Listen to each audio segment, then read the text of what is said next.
यह कहानी अपने देश की आज़ादी पर है। इसे शेयर करिए, अच्छा लगे तो सब्सक्राइब करिए। आज से 75 साल पहले भारत के बलिया के जंगल में चंदा चिड़िया और सभी पक्षियों पर विदेशी से आए पक्षी बहुत अत्याचार किया करते थे। ना कोई अपनी मर्जी से कहीं जा सकता था, ना कोई उस जंगल में अपनी मर्जी से आ सकता था। अगर कोई पक्षी विदेशी पक्षियों के बात नहीं सुनता तो उनको बुरी तरीके से मारा जाता था।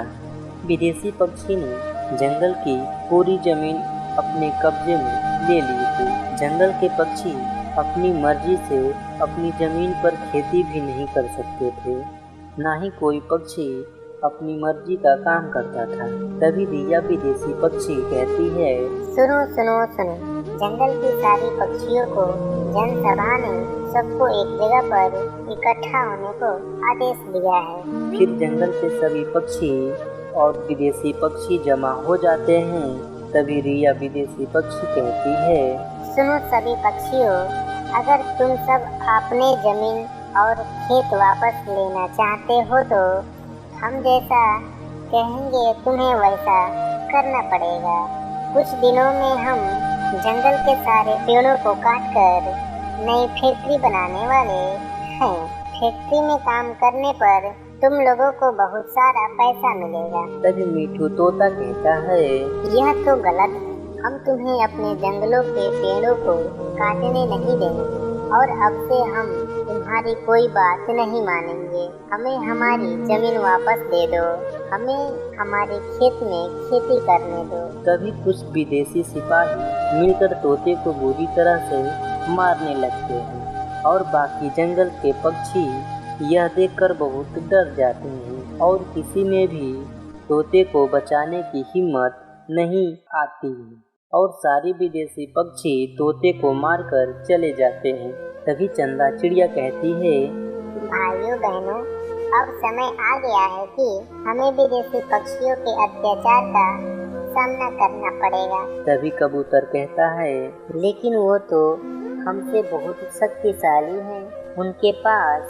अलग अलग तरह के हथियार हैं। हम उन हथियारों का सामना कैसे करेंगे? हमारे पास तो कुछ भी नहीं है। तभी चंदा कहती है, हमें उनसे लड़ाई करने के लिए जंगल के सारे पक्षियों को तैयार करना पड़ेगा। तभी चंदा जंगल के सारी पक्षियों को तैयार करती है और समझाती है, देखो, विदेशी पक्षियों से लड़ने के लिए हमारे पास जो भी सामान मौजूद है, हमें उनसे ही अपना काम चलाना पड़ेगा और विदेशी पक्षियों के जंगल से भगाना पड़ेगा।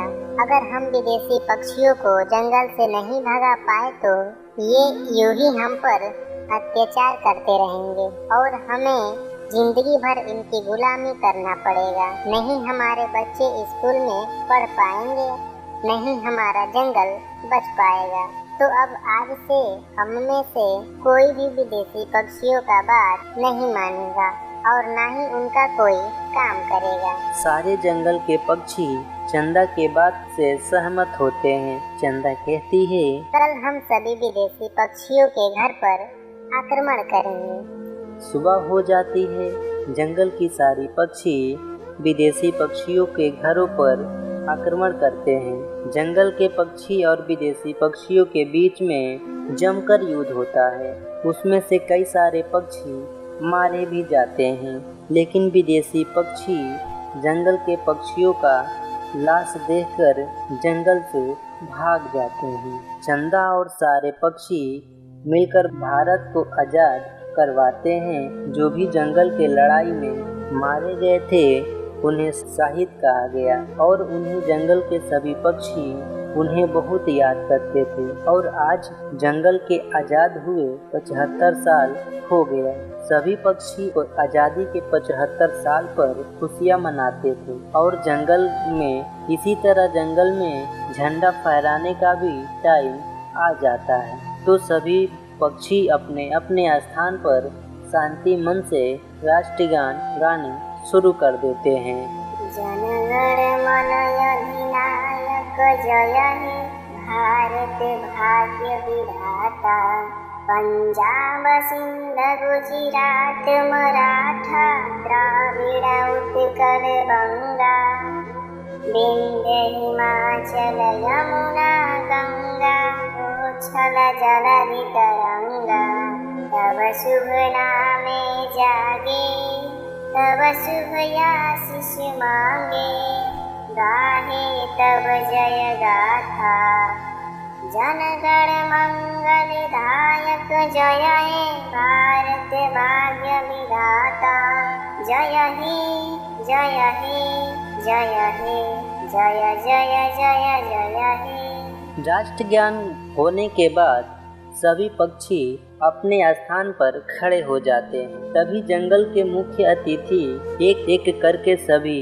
पक्षी को मिठाइयाँ बांट देते हैं और सभी पक्षी मिठाइयाँ लेकर के खुशी से अपने अपने घर चले जाते हैं। और वहीं दूसरी तरफ मुख्य अतिथि और सारे जंगल के पक्षी मिलकर स्वतंत्रता दिवस पर खुशियाँ मना रहे थे। कुछ देर बाद शाम होने वाला था। उससे पहले सभी मुख्य अतिथि सभी पक्षी अपने अपने घर चले जाते हैं। तो दोस्तों, यह कहानी आप लोगों को कैसी लगी आप लोग कमेंट में ज़रूर बताएं।